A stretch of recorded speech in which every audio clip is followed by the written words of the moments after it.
یہ جو سورت اخلاص ہے اس سورت اخلاص کا نور اتنا زیادہ ہے، سب سے طاقتور توحید سورت اخلاص میں ہے،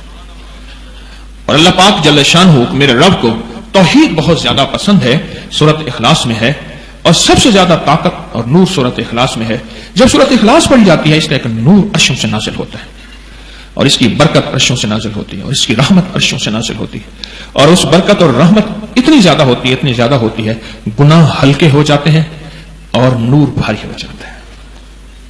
خطائیں ہلکی ہو جاتی ہیں، نور وزنی ہو جاتا ہے، خطائیں مغلوب ہو جاتی ہیں، نور غالب آ جاتا ہے، اور پھر یہ نور اس بندے کی روح کو لیے اپنے اندر لپیٹ کے اللہ کے عرش پہ لے جاتا ہے۔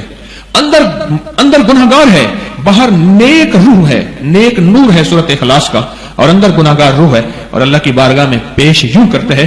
جیسے کہ مجرم بیٹا تھا، کوئی برادری خاندان کا بڑا ہاتھ میں ہاتھ لیے لے آیا، کہتے میری لاج رکھ لے معاف کر دیں،